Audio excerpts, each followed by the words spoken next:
ബാർക്കമോർ പിതാവിനും പുത്രനും പരിശുദ്ധ റൂഹായിക്കും സ്തുതി ആദ്യം മുതൽ നമ്മുടെ മേൽ തൻ്റെ കരുണയും എന്നേക്കുണ്ടായിരിക്കുമാറാകട്ടെ. Amen. Praise the Lord. Hallelujah. ദൈവ തിരുനാമത്തിന് മഹത്വം ഉണ്ടായിരിക്കട്ടെ. ദൈവത്തിൻ്റെ വലിയ കരുണയാൽ വീണ്ടും ദൈവവചനത്തിൻ്റെ കീഴിലായിരിക്കാൻ സ്വർഗത്തിലെ ദൈവം നമുക്കൊരുക്കിയ ഈ നല്ല അവസരത്തിനായി ദൈവത്തെ മഹത്വപ്പെടുത്താം. അനുഗ്രഹം പ്രാപിക്കാൻ എന്ത് ചെയ്യണമെന്നാണ് ചിന്തിക്കുന്നത്, ധ്യാനിക്കുന്നത്. കർത്താവിൻ്റെ വചനം പരിശോധിക്കുമ്പോൾ ദൈവത്താൽ അനുഗ്രഹിക്കപ്പെട്ട ഒരു വ്യക്തിയാണ് അബ്രഹാം. അബ്രഹാം അനുഗ്രഹിക്കപ്പെടാനുണ്ടായ മുഖാന്തരങ്ങളെ, അതിൻ്റെ കാരണങ്ങളെ നാം പരിശോധിക്കുമ്പോൾ അതിലൂടെ ദൈവവചനം അനുസരിച്ച് നമുക്കും അനുഗ്രഹം പ്രാപിക്കാൻ സാധിക്കും എന്നതിന് ദൈവത്തിൻ്റെ വചനം സാക്ഷിയാണ്. കാരണം വചനം പറയുന്നു, ഗലാത്യലേഖനം 3-ാം അധ്യായം 9-ാം വാക്യത്തിൽ, അങ്ങനെ വിശ്വാസികൾ വിശ്വാസിയായ അബ്രഹാമിനോട് കൂടെ അനുഗ്രഹിക്കപ്പെടുന്നു. ഒരു വിശ്വാസി അബ്രഹാമിനോട് കൂടെ അബ്രാഹത്തിൻ്റെ അനുഗ്രഹത്തിലൂടെ അനുഗ്രഹം പ്രാപിക്കുവാൻ ദൈവം ആഗ്രഹിക്കുന്നുണ്ട്. അങ്ങനെയാണെങ്കിൽ അബ്രഹാം അനുഗ്രഹിക്കപ്പെടാനുണ്ടായ മുഖാന്തരങ്ങൾ എന്തെല്ലാമാണെന്ന് പരിശോധിക്കുമ്പോൾ അബ്രഹാം അനുഗ്രഹിക്കപ്പെടാനുണ്ടായൊരു മുഖാന്തരമാണ് അബ്രഹാം ദൈവത്തിൻ്റെ സ്നേഹിതൻ എന്ന പേർ വിളിക്കപ്പെട്ടു. കർത്താവിൻ്റെ വചനം പരിശോധിക്കുമ്പോൾ പഴയ നിയമത്തിലും പുതിയ നിയമത്തിലും കർത്താവിൻ്റെ വചനം അത് വ്യക്തമായിട്ട് വെളിപ്പെടുന്നുണ്ട്. യെശയ്യാപ്രവാചകന്റെ പുസ്തകം 41-ാം അധ്യായം 8-ാം വാക്യം, അവിടെ യാക്കോബിനെ ദൈവം വിളിക്കുന്നത് അബ്രഹാമിൻ്റെ, എൻ്റെ സ്നേഹിതനായ അബ്രഹാമിൻ്റെ സന്തതി എന്നാണ്. അതിനെങ്ങനെ പറയും? നീയോ എൻ്റെ ദാസനായ ഇസ്രായേലെ ഞാൻ തിരഞ്ഞെടുത്ത യാക്കോബെ, എൻ്റെ സ്നേഹിതനായ അബ്രഹാമിൻ്റെ സന്തതിയെ എന്നാണ് ദൈവമായ കർത്താവ് യാക്കോബിനെ വിളിക്കുന്നത്. അപ്പോൾ ഇവിടെ യാക്കോബിനെ പേർ ചൊല്ലി വിളിക്കുമ്പോൾ ദൈവം പറയുകയാണ്, എൻ്റെ സ്നേഹിതനായ അബ്രഹാമിൻ്റെ സന്തതിയാണ് നീ എന്ന് ദൈവം വെളിപ്പെടുത്തിയ. അപ്പോൾ ദൈവത്തിൻ്റെ സ്നേഹിതൻ എന്ന് പേർ വിളിച്ച ഒരു വ്യക്തിയാണ് അബ്രഹാം. വീണ്ടും പുതിയ നിയമത്തിൽ കർത്താവിന്റെ വചനം പറയുന്നു, യാക്കോബിൻ ലേഖനം 2-ാം അധ്യായം 23-ാം വാക്യം, അബ്രഹാം ദൈവത്തെ വിശ്വസിക്കുകയും അത് അവന് നീതിക്കായി കണക്കിടുകയും ചെയ്തു എന്നുള്ള തിരുവെഴുത്ത് നിവൃത്തിയായി അവൻ ദൈവത്തിൻ്റെ സ്നേഹിതൻ എന്ന് പേർ പ്രാപിച്ചു. അബ്രഹാം ദൈവത്തിൻ്റെ സ്നേഹിതൻ എന്ന പേര് പ്രാപിക്കാൻ എന്താണ് കാരണമെന്ന് ദൈവവചനത്തിലൂടെ നാം ചിന്തിക്കുമ്പോൾ നമ്മുടെ വ്യക്തിപരമായ ജീവിതത്തിൽ നമുക്കും ദൈവത്തിൻ്റെ സ്നേഹിതൻ എന്നുള്ള പേർ പ്രാപിക്കുവാൻ, അത് മുഖാന്തരം ദൈവത്തിൻ്റെ അനുഗ്രഹം പ്രാപിക്കാൻ ദൈവം നമുക്കൊരു അവസരം ഒരുക്കിയിരിക്കുകയാണ്. നമ്മളൊന്ന് സ്വയം ഒന്ന് പരിശോധിക്കണം. എനിക്ക് ദൈവത്തെ അറിയാം, ദൈവത്തെക്കുറിച്ച് ഞാൻ കേട്ടിട്ടുണ്ട്, ദൈവത്തെക്കുറിച്ച് ഞാൻ പഠിച്ചിട്ടുണ്ട്, ദൈവത്തെക്കുറിച്ച് ഞാൻ പഠിപ്പിച്ചിട്ടുണ്ട്, അല്ലെങ്കിൽ പ്രസംഗിക്കുന്നുണ്ട്. എന്നാൽ ഞാൻ വ്യക്തിപരമായി ദൈവവുമായുള്ള ബന്ധം എങ്ങനെയാണ്? ഞാൻ ദൈവത്തിൻ്റെ സ്നേഹിതനായി മാറിയിട്ടുണ്ടോ? അബ്രഹാം ദൈവത്തിൻ്റെ സ്നേഹിതൻ എന്ന പേർ വിളിക്കപ്പെട്ടുവെങ്കിൽ നമുക്കും ദൈവത്തിൻ്റെ സ്നേഹിതനായി മാറാൻ എന്ത് ചെയ്യണം? അബ്രഹാം ദൈവത്തിൻ്റെ സ്നേഹം എന്ന് വിളിക്കപ്പെടുവാനുള്ള കാരണങ്ങളുണ്ട്. ആ കാരണങ്ങളിലൂടെ ദൈവത്തിൻ്റെ പരിശുദ്ധാത്മാവ് എന്ന് നമ്മെ നയിക്കുമ്പോൾ നമുക്കും അനുഗ്രഹം പ്രാപിക്കാൻ, അത് മുഖാന്തരം ദൈവത്തിൻ്റെ സ്നേഹിതൻ എന്ന് വിളിക്കപ്പെടുവാൻ ദൈവം നമുക്കൊരു അവസരം ഒരുക്കുകയാണ്. അങ്ങനെയാണെങ്കിൽ അബ്രഹാം ദൈവത്തിൻ്റെ സ്നേഹിതൻ എന്ന് വിളിക്കപ്പെടാനുള്ള കാരണങ്ങൾ എന്തെല്ലാമാണ്? ഒന്നാമത്തെ കാരണം, അബ്രഹാം ദൈവത്തെ അനുസരിക്കുന്ന, ചോദ്യം ചെയ്യാതെ അനുസരിക്കുന്ന ഒരു വ്യക്തിയായിരുന്നു. ഒന്നാമത്തെ അബ്രഹാമിൻ്റെ പ്രത്യേകത, അബ്രഹാം ദൈവത്തിൻ്റെ സ്നേഹിതൻ എന്ന് വിളിക്കപ്പെടുന്ന ഒന്നാമത്തെ കാരണം, ചോദ്യം ചെയ്യാതെ ദൈവത്തെ അനുസരിച്ച ഒരു വ്യക്തിയായിരുന്നു അബ്രഹാം. കർത്താവ് അതിനെങ്ങനെ പറയുന്നത്?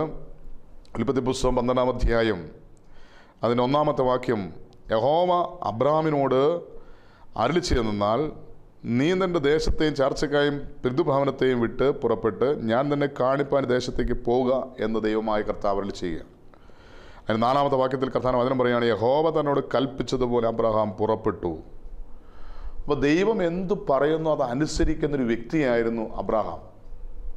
അങ്ങനെയാണെങ്കിൽ നാം ദൈവത്തിൻ്റെ സ്നേഹിതൻ എന്ന പേർ പ്രാപിക്കാൻ ഒന്നാമത്തെ നമ്മൾ ചെയ്യേണ്ടത്, ദൈവം എന്തു പറയുന്നു അത് അനുസരിക്കുന്ന ഒരു വ്യക്തിയായി മാറണം. ദൈവവചനത്തിലൂടെ പലപ്പോഴും ദൈവത്തിൻ്റെ പരിശുദ്ധാത്മാവ് നമ്മോട് സംസാരിച്ചിട്ടുണ്ട്. ദൈവം നേരിട്ട് ദർശനങ്ങളിലൂടെ, ചില സംഭവങ്ങളിലൂടെ ദൈവം നമ്മോട് നേരിട്ട് സംസാരിച്ചിട്ടുണ്ട്. അവിടെയെല്ലാം ദൈവത്തെ അനുസരിക്കാൻ നമുക്ക് സാധിച്ചിട്ടുണ്ടോ?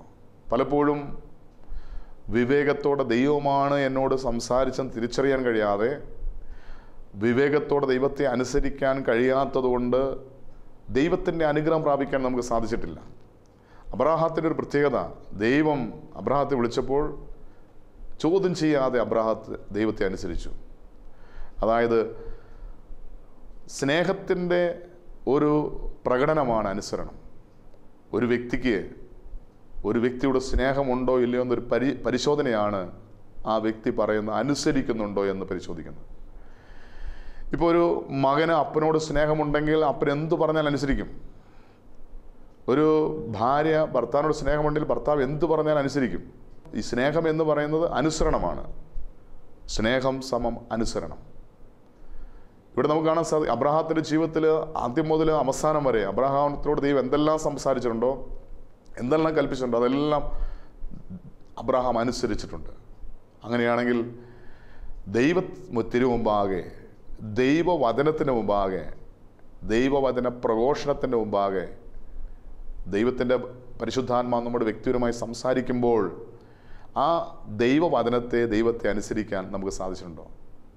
ദൈവമായ കർത്താവ് അരുളി ചെയ്യുന്നു, ആവർത്തന പുസ്തകം 11-ാം അധ്യായം 26-27, ഇതാ അനുഗ്രഹവും ശാപവും ഞാൻ നിങ്ങളുടെ മുന്നിൽ വെച്ചിരിക്കുക. ഇന്ന് ഞാൻ നിന്നോട് ആജ്ഞാപിക്കുന്ന എൻ്റെ വാക്ക് കേട്ട് നീ അനുസരിക്കുന്നുവെങ്കിൽ അനുഗ്രഹവും, അഥവാ അനുസരിക്കുന്നില്ലെങ്കിൽ അത് ശാപത്തിനും കാരണമായി തീരും. അപ്പോൾ അനുഗ്രഹവും ശാപവും നമ്മുടെ മുന്നിൽ വെച്ചിരിക്കുക. നമുക്ക് ഇഷ്ടമുള്ള തിരഞ്ഞെടുക്കാം. അബ്രാഹത്തിന് മുന്നേ അനുഗ്രഹവും ശാപവും ദൈവം വെച്ചു. ദൈവം വെച്ചത് അനുസരണത്തിലൂടെ അബ്രാഹാം അനുഗ്രഹം പിടിച്ചു വാങ്ങി. അങ്ങനെയാണെങ്കിൽ ദൈവത്തിൻ്റെ സ്നേഹിതൻ എന്ന പേർ പ്രാപിക്കാൻ അബ്രാഹാം ചെയ്ത ഒന്നാമത്തെ കാര്യം, ദൈവത്തെ ചോദ്യം ചെയ്യാതെ അനുസരിച്ചുവെങ്കിൽ നമുക്കൊരു തീരുമാനം എടുക്കാം. ഇന്നു മുതൽ ദൈവവചനം വായിച്ച് കേട്ട് അതിൽ വിശ്വസിച്ച് ചോദ്യം ചെയ്യാതെ ദൈവത്തെ അനുസരിക്കും, ദൈവവചനത്തെ അനുസരിക്കും. വെളിപ്പാടിൻ്റെ പുസ്തകം 1-ാം അധ്യായം 3-ാം വാക്യത്തിൽ കർത്താവ് വചനം പറയുന്നു, ഈ പ്രവചനഗ്രന്ഥത്തിലെ വചനങ്ങൾ വായിക്കുന്നവനും വായിച്ച് കേൾപ്പിക്കുന്നവനും അതനുസരിക്കുന്നവനും അനുഗ്രഹിക്കപ്പെട്ടവൻ. അങ്ങനെയാണെങ്കിൽ അബ്രാഹത്തെ പോലെ ഒരു അനുഗ്രഹമായി മാറുവാൻ, ദൈവത്തെ ചോദ്യം ചെയ്യാതെ അനുസരിക്കാൻ, ദൈവവചനത്തെ ചോദ്യം ചെയ്യാതെ അനുസരിക്കാൻ നമുക്കൊരു തീരുമാനമെടുക്കാം. വീണ്ടും ഈ അബ്രാഹാം ദൈവത്തിൻ്റെ സ്നേഹിതൻ വിളിക്കപ്പെടാൻ രണ്ടാമത്തെ കാരണം, അബ്രാഹാം എല്ലാറ്റിനും ഉപരിയായി ദൈവത്തെ സ്നേഹിച്ചൊരു വ്യക്തിയായിരുന്നു. എല്ലാറ്റിനും ഉപരിയായി എന്ന് പറഞ്ഞാൽ തനിക്കുള്ള സകലത്തിനും, തനിക്ക് തൻ്റെ സമ്പത്തിനേക്കാൾ ഉപരിയായി, തൻ്റെ വരുമാന മാർഗങ്ങളേക്കാൾ ഉപരിയായി, തൻ്റെ ഭൂമിയേക്കാൾ ഉപരിയായി, തൻ്റെ ജീവിത പങ്കാളിക്ക് ഉപരിയായി, തൻ്റെ മകനേക്കാൾ ഉപരിയായി ദൈവത്തെ സ്നേഹിച്ചൊരു വ്യക്തിയായിരുന്നു അബ്രാഹാം. അതുകൊണ്ടാണ് ഉൽപ്പത്തി പുസ്തകം 22-ാം അധ്യായം 1-2 വാക്യങ്ങൾ പരിശോധിക്കുമ്പോൾ അവിടെ കർത്താവ് വചനം പറയുന്നുണ്ട്, അതിൻ്റെ ശേഷം ദൈവം അബ്രാഹാമിനെ പരീക്ഷ എങ്ങനെയെന്നാൽ, അബ്രാഹാമെ എന്ന് വിളിച്ചതിന് ഞാനിതാ എന്ന് പറഞ്ഞു. അപ്പോൾ അവൻ, നിന്റെ മകനെ നീ സ്നേഹിക്കുന്ന നിന്റെ ഏകജാതനെ ഇസഹാക്കിനെ തന്നെ കൂട്ടിക്കൊണ്ട് മോറിയ ദേശത്ത് ചെന്ന് അവിടെ ഞാൻ നിന്നോട് കൽപ്പിക്കുന്ന ഒരു മലയിൽ അവനെ ഹോമയാഗം കഴിക്കുക എന്ന് അരുളി ചെയ്തു. ഇവിടെ ദൈവത്തോട് അബ്രാഹാമിന് എന്തുമാത്രം സ്നേഹമുണ്ട് എന്നൊരു പരീക്ഷണം, ഒരു പരിശോധന ദൈവം നൽകുകയാണ്. അവൻ ഏറ്റവും കൂടുതൽ സ്നേഹിക്കുന്ന തൻ്റെ ഏകജാതനായ മകനെ ഇസഹാക്കിനെ മോറിയ ദേശത്ത് ദൈവം പറയാണ്, ഞാൻ പറയുന്ന മലയിൽ കൊണ്ടുപോയി ഹോമയാഗം കഴിക്കുക. ഇവിടെ അബ്രാഹാം എന്താണ് ചെയ്തത്? അബ്രാഹാം തൻ്റെ മകനെ ഇസഹാക്കിനെ ബലിയർപ്പിക്കാൻ വിട്ടുകൊടുത്തു. നമുക്കവിടെ കാണാൻ സാധിക്കുന്നത് അതിൻ്റെ 10-ാമത്തെ വാക്യം, പിന്നെ അബ്രാഹാം കൈനീട്ടി തൻ്റെ മകനെ അറുക്കേണ്ടതിന് കത്തിയെടുത്തു. ഹോമയാഗ മൃഗത്തെ അറുക്കേണ്ട സ്ഥാനത്ത്, ആ സ്ഥാനത്ത് തൻ്റെ സ്വന്തം മകനെ അറുക്കുവാൻ അബ്രാഹാം കൈനീട്ടി മകനെ അറുക്കേണ്ടതിന് കത്തിയെടുത്തു. അതായത് ശരിക്കും പറഞ്ഞാൽ അബ്രാഹാം തൻ്റെ മകനെ മനസ്സുകൊണ്ട് കൊന്നുകഴിഞ്ഞു. അതായത് ദൈവത്തെ പ്രതി, ദൈവത്തുള്ള സ്നേഹത്തെ പ്രതി തൻ്റെ മകനെ മരിക്കുവാൻ, കൊല്ലുവാൻ ഏൽപ്പിച്ചു കൊടുക്കുകയാണ്. ഒരു മനുഷ്യൻ്റെ സ്നേഹത്തിൻ്റെ വലിപ്പം എത്ര വലുതാണെന്ന് യേശുക്രിസ്തു പഠിപ്പിക്കുന്നുണ്ട്. സ്നേഹിതന്മാർക്കു വേണ്ടി ജീവൻ ബലിയർപ്പിക്കുന്നതിനേക്കാൾ വലിയ സ്നേഹമില്ല. ഒരു വ്യക്തിക്ക് വേണ്ടി ഒരു വ്യക്തി മരിക്കാൻ തയ്യാറാകുന്നതാണ് ലോകത്തിലെ ഏറ്റവും വലിയ സ്നേഹം. അങ്ങനെയാണെങ്കിൽ പിതാവായ ദൈവം മനുഷ്യനെ സ്നേഹിച്ചത് എങ്ങനെയാണെന്ന് കർത്താവ് വചനം പറയുന്നുണ്ട്. നാം ദൈവത്തെ സ്നേഹിച്ചതല്ല, ദൈവം നമ്മെ സ്നേഹിച്ചു. അവൻ്റെ ഏകജാതനായ പുത്രനെ നമ്മുടെ പാപങ്ങൾക്ക് പ്രായശ്ചിത്തമാകുവാൻ അവൻ വിട്ടുതന്നു. അതാണ് ലോകത്തിലെ ഏറ്റവും വലിയ സ്നേഹം. അതായത് പിതാവായ ദൈവം തൻ്റെ പുത്രനായ യേശുവിനെ മരിക്കുവാൻ ഏൽപ്പിച്ചു കൊടുത്തു. ദൈവത്തിൻ്റെ മനുഷ്യരുടെ സ്നേഹത്തിൻ്റെ പൂർണ്ണതയാണ് തൻ്റെ ഏകജാതനായ മകനെ മരിക്കുവാൻ ഏൽപ്പിച്ചു കൊടുത്തു. ഇവിടെ അബ്രഹാം ചെയ്തത് തന്നെയാണ്. അതായത് എല്ലാറ്റിനേക്കാളും ഉപരിയായി ദൈവത്തെ സ്നേഹിച്ച അബ്രഹാം തൻ്റെ മകനെ ബലിയർപ്പിക്കുവാൻ, വിട്ടുകൊടുക്കുവാൻ അവൻ തീരുമാനമെടുത്തു. നമ്മുടെ വ്യക്തിപരമായ ജീവിതത്തിൽ ഈ ഒരു സ്നേഹമുണ്ടോ? എല്ലാറ്റിനേക്കാളും ഉപരിയായി ദൈവത്തെ സ്നേഹിക്കുന്ന ഒരു സ്നേഹബന്ധമുണ്ടോ ദൈവമായിട്ട്? ഇന്ന് പലപ്പോഴും നമ്മൾ ഒന്നാം സ്ഥാനം കൊടുത്തിരിക്കുന്നത് മക്കൾക്കായിരിക്കും, ഒന്നാം സ്ഥാനം കൊടുത്തിരിക്കുന്നത് ജീവിത പങ്കാളിക്കായിരിക്കും, ഒന്നാം സ്ഥാനം കൊടുത്തിരിക്കുന്നത് നമ്മുടെ വരുമാന മാർഗങ്ങൾ, കൃഷിയിടങ്ങൾ അല്ലെങ്കിൽ ബിസിനസ് ആയിരിക്കാം. ദൈവത്തെക്കുള്ളുപരി എന്തിനെ സ്നേഹിക്കുന്നത് വിഗ്രഹമാണ്. ഇവിടെ ഒരു കണക്കിൽ പറഞ്ഞാൽ ഈ അബ്രാഹാത്തിൻ്റെ കണ്ണിലൂടെ അബ്രഹാം നോക്കുമ്പോൾ ദൈവം ദാനമായി നൽകിയ മകൻ ഇസഹാക്ക്, എന്നാൽ ദൈവത്തിൻ്റെ കണ്ണിലൂടെ ദൈവം നോക്കുമ്പോൾ ഇതൊരു വിഗ്രഹമാണ്. കാരണം അതുവരെയും ദൈവത്തോട് കൂടെ നടന്ന, ദൈവത്തോട് സംസാരിച്ച് ദൈവത്തിൻ്റെ സ്നേഹം പിടിച്ചു പറ്റിയ അബ്രഹാം ഒരു കുഞ്ഞുണ്ടായതിനു ശേഷം കുഞ്ഞിൻ്റെ കൂടെ നടന്ന്, കുഞ്ഞിനോട് സംസാരിച്ച്, കുഞ്ഞിൻ്റെ സ്നേഹം പിടിച്ചു പറ്റി കുഞ്ഞിനോട് കൂടെ കൂട്ടായ്മ ആചരിച്ച അബ്രാഹത്തിന് കുഞ്ഞൊരു വിഗ്രഹമായി മാറി. ഇതുപോലെ നമ്മുടെ ഹൃദയത്തിൽ ചില വിഗ്രഹങ്ങളുണ്ട്. ദൈവത്തേക്കാളുപരി എന്തിനെ സ്നേഹിക്കുന്നു അത് വിഗ്രഹമാണ്. അങ്ങനെയാണെങ്കിൽ എല്ലാറ്റിനേക്കാൾ ഉപരിയായി ദൈവത്തെ സ്നേഹിക്കാൻ സാധിക്കുന്നില്ല എങ്കിൽ നമ്മുടെ ഹൃദയത്തിൽ ഒരു വിഗ്രഹമുണ്ട്. എന്താണ് എൻ്റെ ഉള്ളിലുള്ള വിഗ്രഹമെന്ന് സ്വയം തിരിച്ചറിഞ്ഞ് ആ വിഗ്രഹത്തെ ബലി അർപ്പിക്കണം, ഇല്ലാതാക്കണം, ഉടച്ചു കളയണം. നമ്മുടെ ഹൃദയത്തിലെ വിഗ്രഹത്തെ ഉടയ്ക്കുമ്പോഴാണ് ദൈവത്തിന് ഒന്നാം സ്ഥാനം ലഭിക്കുന്നത്. അങ്ങനെയാണെങ്കിൽ നമ്മുടെ ഹൃദയത്തിൽ ദൈവം നമുക്ക് ജീവിതത്തിൽ ദാനമായി നൽകിയ എല്ലാറ്റിനേക്കാൾ ഉപരിയായി ദൈവത്തെ സ്നേഹിക്കാൻ നമുക്ക് സാധിക്കുന്നുണ്ടോ? ഇല്ലെങ്കിൽ ഇന്നെങ്കിലും പറയണം, ദൈവമേ, നീ എനിക്ക് ദാനമായി നൽകിയ ജീവിത പങ്കാളിക്ക് ഉപരിയായി, നീ എനിക്ക് സമ്മാനമായി നൽകിയ എൻ്റെ കുഞ്ഞുങ്ങളെക്കാൾ ഉപരിയായി, നീ എനിക്ക് ദാനമായി നൽകിയ സമ്പത്തിനേക്കാൾ ഉപരിയായി, നീ എനിക്ക് നൽകിയിരിക്കുന്ന എല്ലാ ഐശ്വര്യത്തേക്കാൾ ഉപരിയായി ഞാൻ നിന്നെ സ്നേഹിക്കുന്നുവെന്ന് ദൈവത്തോട്, യേശുവിനോട് നമുക്ക് ഹൃദയം കൊണ്ട് ഏറ്റുപറയാൻ സാധിക്കുന്നില്ല എങ്കിൽ ഈ പറയുന്നതെല്ലാം നമ്മുടെ ഹൃദയത്തിൽ വിഗ്രഹമാണ്. അതുകൊണ്ട് ഇന്ന് മുതൽ യേശുവിനോട് പറയണം, കർത്താവായ യേശുവേ, നീ എനിക്ക് ദാനമായി നൽകിയ എല്ലാറ്റിനേക്കാളും ഉപരിയായി ഞാൻ നിന്നെ സ്നേഹിക്കുന്നു. ഈ സ്നേഹബന്ധമാണ് ദൈവത്തിൻ്റെ സ്നേഹിതൻ എന്ന് പേർ വിളിക്കാൻ ഒരു കാരണം. ദൈവത്തിൻ്റെ സ്നേഹിതൻ എന്ന് പേർ വിളിക്കാൻ തക്കവണ്ണം എല്ലാറ്റിനേക്കാളും ഉപരിയായി ദൈവത്തെ സ്നേഹിക്കാൻ നമുക്ക് സാധിച്ചിട്ടുണ്ടോ എന്ന് സ്വയം ഒന്ന് പരിശോധിക്കുക. വീണ്ടും അബ്രഹാം ദൈവത്തിൻ്റെ സ്നേഹിതനെന്ന് വിളിക്കപ്പെടുവാൻ അടുത്ത കാരണം അബ്രഹാം ദൈവത്തെ ഭയപ്പെട്ടിരുന്നു. അവിടെ കർത്താവ് അതിനെങ്ങനെയാണ് പറയുന്നത്?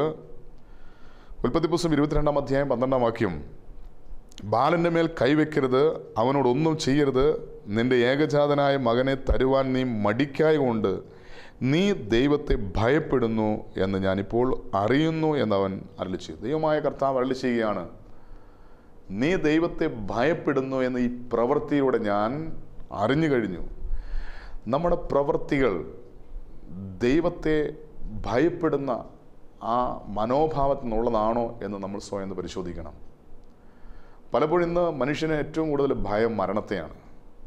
മരണത്തെപ്പോലെ തന്നെ പിശാചിനെ ഭയപ്പെടുന്നു, ഭാവിയെക്കുറിച്ച് ഭയപ്പെടുന്നു, നാളെ എന്ത് സംഭവിക്കുന്നോർത്ത് അതിനെ ഭയപ്പെടുന്നു, ലോക അവസാനത്തെക്കുറിച്ച് ഭയപ്പെടുന്നു. ഇന്ന് മനുഷ്യന് ഒത്തിരി ഭയങ്ങൾ അടിമയാക്കിയിരിക്കുക മനുഷ്യനെ. എന്നാൽ യഥാർത്ഥത്തിൽ ഒരു മനുഷ്യൻ ഭയപ്പെടേണ്ടത് തൻ്റെ ആത്മാവിനെയും തൻ്റെ ജീവനെയും നിത്യ നരകത്തിൽ ഏൽപ്പിച്ചു കൊടുക്കാൻ കഴിയുന്ന ദൈവത്തെയാണ് ഭയപ്പെടേണ്ടത്. പക്ഷേ ഇന്ന് പലർക്കും ദൈവഭയമില്ല, ബാക്കി എല്ലാറ്റിനും ഭയമാണ്. ഇവിടെ അബ്രാഹത്തിനെ സംബന്ധിച്ച് അബ്രാഹത്തിന് തൻ്റെ മകനെ അറുക്കുവാൻ, കൊല ചെയ്യുവാൻ ഒരു ഭയം ഉണ്ടായിരുന്നില്ല, അല്ലെങ്കിൽ ബലി കഴിക്കാൻ ഒരു ഭയം ഉണ്ടായിരുന്നില്ല. അവൻ ഏറ്റവും കൂടുതൽ ഭയപ്പെട്ടത് ദൈവത്തെയാണ്. ഈ നമ്മുടെ ഭക്തി എന്ന് പറയുന്നത്, ദൈവഭക്തി എന്ന് പറയുന്നത് ദൈവ ഭയത്തിൽ നിന്നുളവാകുന്നത് അല്ല എങ്കിൽ നമ്മുടെ എല്ലാ ഭക്തികളും വ്യർത്ഥമാണ്. ഇന്ന് പലപ്പോഴും നമ്മൾ പല ആത്മീയ കാര്യങ്ങളും നമ്മൾ ചെയ്യുന്നത് ദൈവത്തോടുള്ള ഭക്തി കൊണ്ടാണോ?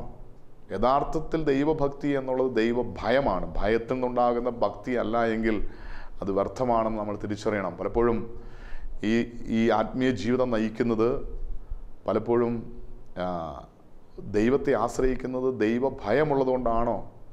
അതോ ലോകത്തിലുള്ള മറ്റ് പലതിനെയും ഭയം, രോഗത്തെ ഭയം, സാമ്പത്തിക തകർച്ചയെ ഭയം, നാളെ എന്ത് സംഭവിക്കുന്നോർത്തുള്ള ഭയം, അതുകൊണ്ട് ദൈവത്തെ മുറുകെ പിടിക്കുന്ന വ്യക്തിയാണോ? അതോ എൻ്റെ ആത്മാവിനെയും ജീവനെയും നിത്യ നരകത്തിൽ ഏൽപ്പിച്ചു കൊടുക്കാൻ കഴിയുന്നവനാണ് എൻ്റെ ദൈവം എന്ന് തിരിച്ചറിഞ്ഞ ആ ദൈവത്തെ ഭയപ്പെട്ട് ജീവിക്കുവാൻ നമുക്ക് സാധിക്കുന്നുണ്ടോ? ദൈവത്തെ ഭയപ്പെടുന്ന ഒരു മനുഷ്യൻ ഭാഗ്യവാനാണെന്ന് കർത്താവിൻ്റെ വചനം പറയുന്നു. അങ്ങനെയാണെങ്കിൽ അബ്രാഹാം ദൈവത്തെ ഭയപ്പെട്ടതുപോലെ നമുക്കൊരു ദൈവഭയം ഉണ്ടാകുവാൻ, ആ ദൈവഭയം ദൈവത്തുള്ള സ്നേഹത്തിൽ നിന്ന് ദൈവത്തുള്ള ബഹുമാനം എന്നുള്ള ഭയമായി തീരുവാൻ നമുക്ക് സാധിക്കുന്നുവെങ്കിൽ നമ്മുടെ വ്യക്തിപരമായ ജീവിതം ദൈവത്തിൻ്റെ പ്രിയ സ്നേഹിതനെന്ന് അറിയപ്പെടുവാൻ അതൊരു കാരണമായി തീരും. അബ്രാഹത്തെ പോലെ നാമും അനുഗ്രഹം പ്രാപിക്കുവാൻ ദൈവഭയം നമ്മിലുണ്ടോ എന്ന്, അത് മുഖാന്തരം ദൈവത്തിൻ്റെ സ്നേഹിതൻ എന്ന പേർ വിളിക്കുവാൻ സാധിച്ചിട്ടുണ്ടോ എന്ന് സ്വയം ഒന്ന് പരിശോധിക്കുക. വീണ്ടും കർത്താവിൻ്റെ വചനം പരിശോധിക്കുമ്പോൾ അബ്രാഹാം ദൈവത്തിൻ്റെ സ്നേഹിതനെന്ന് പേർ വിളിക്കാൻ അടുത്ത കാരണം, നാലാമത്തെ കാരണം, അബ്രാഹാം ദൈവത്തോട് കൂടെ നടക്കുന്ന ഒരു വ്യക്തിയായിരുന്നു. അബ്രാഹാം ദൈവത്തോട് കൂടെ നടക്കുക എന്ന് പറഞ്ഞാൽ അത് ഒരു വിശ്വാസത്തിൻ്റെ തലമാണ്. കർത്താവിൻ്റെ വചനം വ്യക്തമായിട്ട് പഠിപ്പിക്കുന്നുണ്ട്. എബ്രായ ലേഖനം 11 അധ്യായം 8 വാക്യം, വിശ്വാസത്താൽ അബ്രാഹാം തനിക്ക് അവകാശമായി കിട്ടുവാനിരിക്കുന്ന ദേശത്തേക്ക് യാത്രയാവാൻ വിളിക്കപ്പെട്ടാറെ അനുസരിച്ച് എവിടേക്ക് പോകുന്നെന്നറിയാതെ പുറപ്പെട്ടു. ഇവിടെ കർത്താവിൻ്റെ വചനം പറയാണ്, ഞാൻ നിന്നെ കാണിപ്പാനിക ദേശത്തേക്ക് പുറപ്പെടുക എന്ന് പറഞ്ഞപ്പോൾ ആ ദേശം എവിടെയാണെന്നോ ആ സ്ഥലത്തിൻ്റെ പേരെന്താണെന്നോ അത് കിഴക്കാണോ പടിഞ്ഞാറാണോ തെക്കാണോ വടക്കാണോ ഏത് ദിശയാണെന്നറിയാതെ ഇവിടെ അബ്രഹാം ചെയ്തത് ദൈവത്തെ അനുസരിച്ച് വിശ്വാസത്താൽ യാത്ര ഇരിക്കുകയാണ്. ഈ വിശ്വാസത്തിൻ്റെ യാത്രയാണ് ദൈവത്തോട് കൂടെ നടക്കുക എന്നുള്ളത്. കാരണം ദൈവത്തെ ആരും ഒരു നാളും കണ്ടിട്ടില്ല. ദൈവമുണ്ടെന്ന് വ്യക്തിപരമായി അറിഞ്ഞ് ദൈവത്തോട് കൂടെ നടക്കുന്ന ഒരു വ്യക്തിയാണ് യഥാർത്ഥ ഒരു വിശ്വാസി. വിശ്വാസത്താൽ ദൈവത്തിൻ്റെ കൂടെ നടക്കുന്നൊരു വ്യക്തിയാണോ? അബ്രഹാം ആദ്യമെല്ലാം വിശ്വാസത്താൽ ദൈവത്തെ അനുസരിച്ച് ദൈവത്തിൻ്റെ പിന്നാലെ യാത്രയായി. പിന്നീട് ദൈവത്തിൻ്റെ കൂടെ അബ്രഹാം ഓരോ നിമിഷവും നടക്കുന്നതായിട്ട് പിന്നീട് കാണാൻ സാധിക്കും. ഉൽപ്പത്തി പുസ്തകം 15 അധ്യായം 5 വാക്യം, ദൈവമായ കർത്താവ് പറയാണ്, പിന്നെ അവൻ അവനോട് പുറത്തേക്ക് കൊണ്ടുചെന്ന് ദൈവം കൊണ്ടു ചെല്ലുകയാണ്. ഭവനത്തിനകന്ന് അബ്രാഹത്തെ വിളിച്ച് ദൈവം മുറ്റത്തേക്ക് പുറം പറമ്പിലേക്ക് കൊണ്ടു ചെല്ലുകയാണ്. പിന്നെ അവനെ പുറത്തു കൊണ്ടുചെന്ന് നീ ആകാശത്തിൽ നോക്കുക, നക്ഷത്രങ്ങൾ എണ്ണുവാൻ കഴിയുമെങ്കിൽ എണ്ണുക എന്ന് കൽപ്പിച്ചു. നിന്റെ സന്തതി ഇങ്ങനെയാകുമെന്ന് അവനോട് കൽപ്പിച്ചു. അപ്പോൾ ഭവനത്തിനകത്തിരിക്കുന്ന അബ്രാഹത്തെ ദൈവം വിളിച്ച് പുറത്തു കൊണ്ടുപോയി ആകാശത്തിലെ നക്ഷത്രങ്ങളെ കാണിച്ചു കൊടുക്കുക. അപ്പോൾ ശരിക്കും പറഞ്ഞാൽ അബ്രാഹാം ദൈവത്തോട് കൂടെ നടക്കുക. അബ്രാഹാം പറയുന്നത് കേട്ട് അബ്രാഹാം ദൈവത്തിൻ്റെ കൂടെ നടക്കുക. ഈ ഒരു അനുഭവം നമ്മുടെ വ്യക്തിപരമായ ജീവിതത്തിലുണ്ടോ? ഭയപ്പെടേണ്ട, ഞാൻ നിൻ്റെ കൂടെയുണ്ടെന്ന് ബൈബിളിൽ 365 പ്രാവശ്യം എഴുതിയിട്ടുണ്ട്. എന്നാൽ ഈ ഭയപ്പെടേണ്ട, ഞാൻ നിൻ്റെ കൂടെയുണ്ടെന്ന് അല്ല ചെയ്ത ദൈവമായ കർത്താവ് എൻ്റെ കൂടെയുണ്ടെന്ന് വിശ്വസിച്ച് ആ ദൈവത്തിൻ്റെ കരം പിടിച്ച് നടക്കുവാൻ നമുക്ക് സാധിച്ചിട്ടുണ്ടോ? ഭയപ്പെടേണ്ട, ഞാൻ നിൻ്റെ കൂടെയുണ്ട്. അപ്പനും അമ്മയും മറന്നാൽ ഞാൻ നിന്നെ മറക്കില്ല. അമ്മ മറന്നാൽ ഞാൻ നിന്നെ ഒരു നാളും മറക്കില്ല. ഭയപ്പെടേണ്ട, ഞാൻ നിൻ്റെ വരങ്കരത്തിൽ പിടിച്ചിരിക്കുകയാണെന്നൊക്കെ കർത്താവിൻ്റെ വചനം വ്യക്തമായിട്ട് വെളിപ്പെടുത്തുമ്പോൾ ഈ കർത്താവിൻ്റെ കരം പിടിച്ചുകൊണ്ടാണോ നമ്മുടെ യാത്ര എന്ന് സ്വയം ഒന്ന് പരിശോധിക്കണം. നമുക്കറിയാം, നമ്മൾ ഏറ്റവും കൂടുതൽ സ്നേഹിക്കുന്ന ഒരു വ്യക്തി നമ്മളെ കാണുമ്പോൾ ആ വ്യക്തിയുടെ കൂടെ നടക്കാനും സംസാരിക്കാനും ആ വ്യക്തിയുമായിട്ട് ഒത്തിരി കാര്യങ്ങൾ നമുക്ക് ആ വ്യക്തിയുമായിട്ട് കൂടെ ആയിരിക്കാൻ നമ്മൾ ഒത്തിരി ആഗ്രഹിക്കുന്നുണ്ട്. നമ്മൾ ഏറ്റവും കൂടുതൽ സ്നേഹിക്കുന്ന വ്യക്തിയുടെ കൂടെ ഏറ്റവും കൂടുതൽ സമയം ചെലവഴിക്കാൻ നമുക്ക് ആഗ്രഹമുണ്ട്. എന്നാൽ ഇവിടെ ശ്രദ്ധിക്കുക, വിശ്വാസത്താൽ ദൈവം എൻ്റെ കൂടെ ഉണ്ടെന്നുള്ള ഒരു ബോധ്യം നമുക്കുണ്ടോ? ഇതില്ലാത്തതുകൊണ്ട് പലപ്പോഴും നമ്മൾ പാപം ചെയ്യുന്നത്. യേശു നിൻ്റെ കൂടെ ഉണ്ടെന്ന് വ്യക്തമായ ബോധ്യമുണ്ടെങ്കിൽ നിനക്ക് പാപം ചെയ്യാൻ സാധിക്കില്ല. യേശു നിൻ്റെ കൂടെ ഉണ്ടെന്നൊരു ബോധ്യമുണ്ടെങ്കിൽ ഒരിക്കലും നിനക്ക് മദ്യം കഴിക്കാൻ സാധിക്കില്ല. യേശു നിൻ്റെ കൂടെ ഉണ്ടെന്ന് ഒരു ബോധ്യമുണ്ടെങ്കിൽ നിനക്ക് ഒരു ജഡിക പാപങ്ങൾക്കും അടിമയാകാൻ സാധിക്കില്ല. പലപ്പോഴും ദൈവം കൂടെ ഉണ്ട് എന്നൊരു ബോധ്യം ഇല്ലാത്തതുകൊണ്ടാണ് പലപ്പോഴും പാപം ചെയ്യുന്നത്.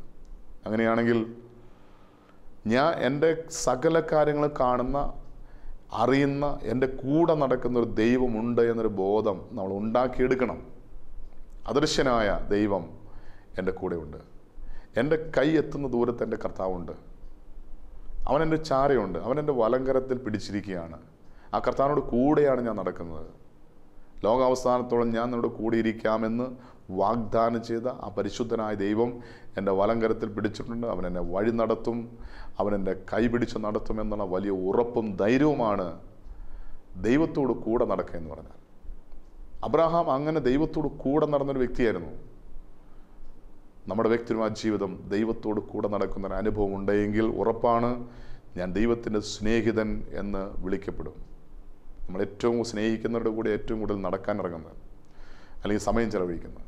നമ്മൾക്ക് പരിശോധിക്കാം, ഞാൻ ഏറ്റവും കൂടുതൽ സമയം ചെലവഴിക്കുന്നത് ദൈവത്തിൻ്റെ കൂടെയാണോ അതോ ലോകപ്രകാരം മറ്റു കാര്യങ്ങൾക്കാണോ? ദൈവത്തിൻ്റെ സ്നേഹിതൻ എന്ന് പേർ വിളിക്കപ്പെടുവാൻ നമ്മൾ ചെയ്യേണ്ട നാലാമത്തെ കാര്യം കർത്താവിന്റെ വചനം പറയുന്നു, അബ്രഹാം ദൈവത്തോട് കൂടെ നടന്നു. നമുക്കും ദൈവത്തോട് കൂടെ നടക്കാൻ സാധിക്കണം. വീണ്ടും കർത്താവിന്റെ വചനം പരിശോധിക്കുമ്പോൾ അബ്രഹാം ദൈവത്തിൻ്റെ സ്നേഹിതൻ വിളിക്കപ്പെടുവാൻ അഞ്ചാമത്തെ കാരണം ദൈവവുമായിട്ടൊരു കൂട്ടായ്മ അബ്രഹാത്തിനുണ്ടായിരുന്നു. ദൈവവുമായിട്ടൊരു കൂട്ടായ്മ.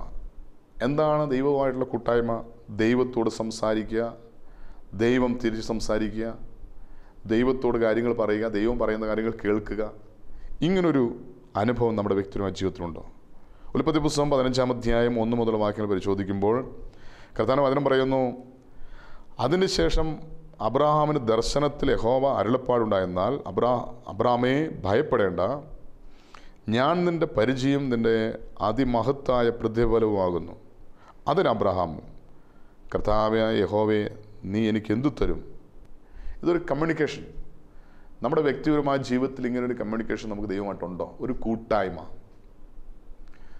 നമ്മുടെ ഹൃദയത്തിലെ വേദനകളും ദുഃഖങ്ങളും ഭാരങ്ങളും നൊമ്പരങ്ങളും പങ്കുവയ്ക്കുന്ന ഒരു അനുഭവം. ദൈവം പറയുന്ന കാര്യങ്ങൾ കേട്ട് അതനുസരിച്ച് നമ്മുടെ ജീവിതത്തെ ക്രമീകരിക്കുന്ന ഒരു അനുഭവം. ദൈവത്തോട് കൂടെ നടന്ന് ദൈവം പറയുന്ന കാര്യങ്ങൾ കേട്ട് ദൈവത്തെ അനുസരിച്ച് ദൈവത്തെ സന്തോഷിപ്പിച്ച് ദൈവത്തെ ചിരിപ്പിച്ച് ദൈവത്തോട് കൂടെ നടക്കുന്ന ദൈവമായിട്ടൊരു കൂട്ടായ്മ ബന്ധം നമുക്കുണ്ടോ?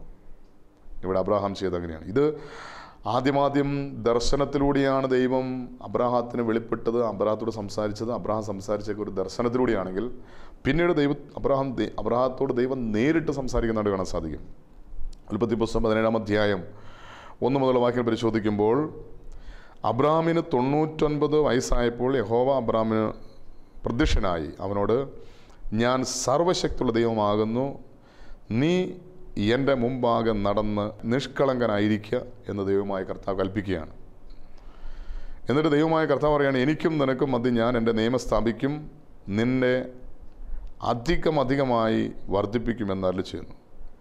ഇത് കേട്ടപ്പോൾ അബ്രഹാം സാഷ്ടാംഗം വീണു. ഇത് ദൈവവുമായിട്ടൊരു കൂട്ടായ്മയാണ് കാണുന്നത്. ദൈവം അബ്രഹാത്തോട് സംസാരിക്കുന്നു, അബ്രഹാം അത് കേട്ടിട്ട് ദൈവത്തോട് സംസാരിക്കുന്നു.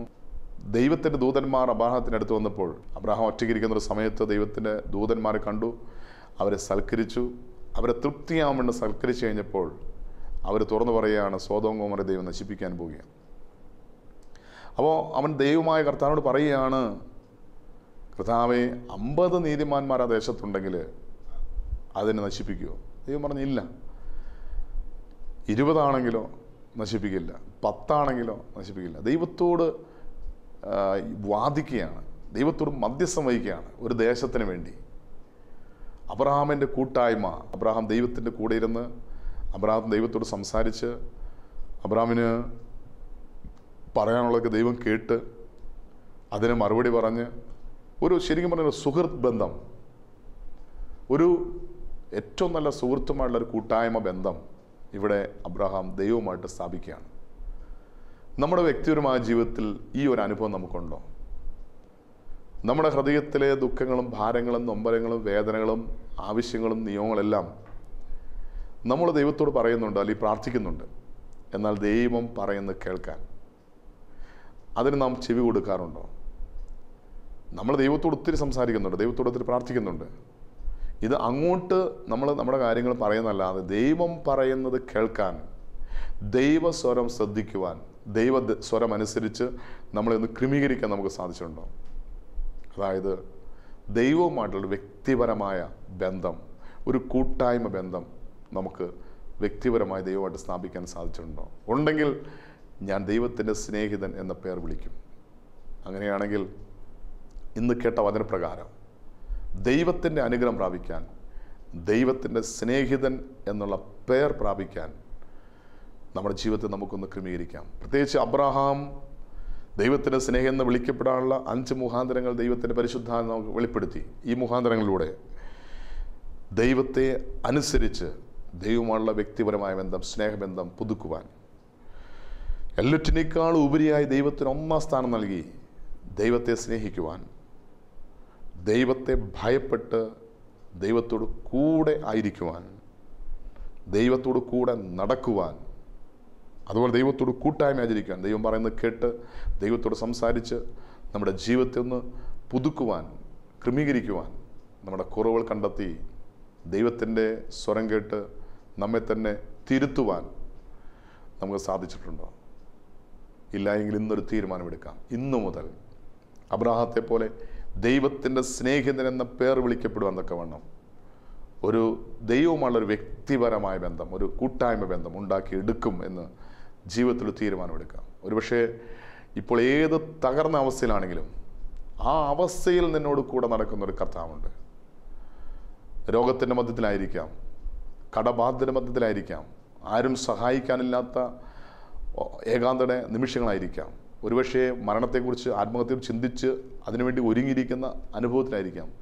നീ ഏതൊരവസ്ഥയിലാണെങ്കിലും നിന്നെ കാണുന്ന, നിന്നെ സ്നേഹിക്കുന്ന, എൻ്റെ സ്നേഹിതനെന്ന് പേർ വിളിക്കുവാൻ തക്കവണ്ണം നിന്നെ സ്നേഹിച്ച് സ്വന്തമാക്കാൻ ആഗ്രഹിക്കുന്ന ദൈവം ഇതാ നിൻ്റെ ചാരത്തുണ്ട്.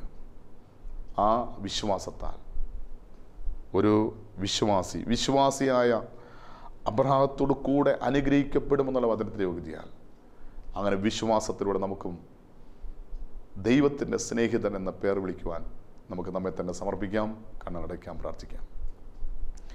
ബാറക്കുമോർ, ഞങ്ങൾ അത്യധികമായി സ്നേഹിക്കുന്ന ഞങ്ങളുടെ സ്വർഗീയ പിതാവ് നല്ല ദൈവമേ, ഈ അനുഗ്രഹിക്കപ്പെട്ട സമയത്തിനായി നന്ദി പറയുന്നിടത്താണ്. ഞങ്ങൾ കേൾപ്പിച്ച വചനത്തിനായി സ്തോത്രം. കർത്താവ്, ഇന്ന് കേട്ട വചനപ്രകാരം അബ്രാഹത്തെ പോലെ ദൈവത്തിൻ്റെ സ്നേഹിതൻ എന്ന പേർ പ്രാപിക്കുവാൻ ഞങ്ങൾക്ക് നീ കൃപ നൽകുമാറാണ് പ്രാർത്ഥിക്കുന്നത്. കർത്താവെ, നീയുമായിട്ടുള്ള വ്യക്തിപരമായ ബന്ധം അതെങ്ങനെയാണെന്ന് അബ്രാഹത്തിൻ്റെ ജീവിതത്തിലൂടെ ഞങ്ങൾക്ക് വെളിപ്പെടുത്തുന്നല്ലോ. കർത്താവെ, ഞങ്ങൾ ദൈവത്തെ അനുസരിക്കുന്ന വ്യക്തികളായി തീരുവാൻ, എല്ലാറ്റിനേക്കാൾ ഉപരി ദൈവത്തെ സ്നേഹിക്കുന്ന വ്യക്തികളായി തീരുവാൻ, ദൈവത്തെ ഭയപ്പെടുന്നൊരു വ്യക്തിയായി തീരുവാൻ, ദൈവത്തോട് കൂടെ നടക്കുന്ന, വിശ്വാസത്താൽ ദൈവത്തിൻ്റെ കരം പിടിച്ച് നടക്കുന്ന ഒരു വ്യക്തിയായി തീരുവാൻ, ദൈവമായിട്ടുള്ളൊരു കൂട്ടായ്മ ബന്ധം, ദൈവത്തിൻ്റെ സ്വരം കേട്ട് ദൈവത്തോട് സംസാരിച്ച് ദൈവത്തെ അനുസരിച്ച് ദൈവമായിട്ടൊരു കൂട്ടായ്മ ബന്ധമുണ്ടാക്കിയെടുക്കുവാൻ കർത്താവെ ഈ വചന ശുശ്രൂഷ മുഖാന്തരം ഞങ്ങളെ സഹായിക്കണം.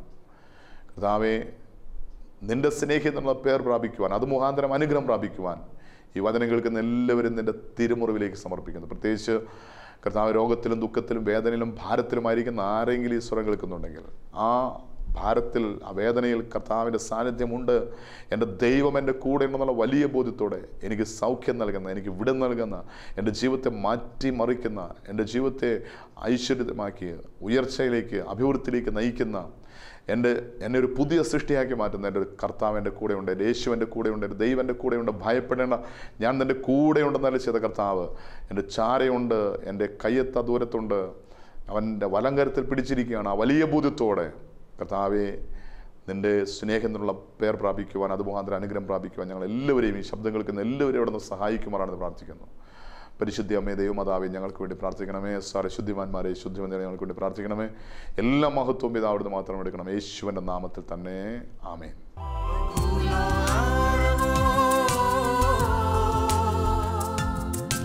Te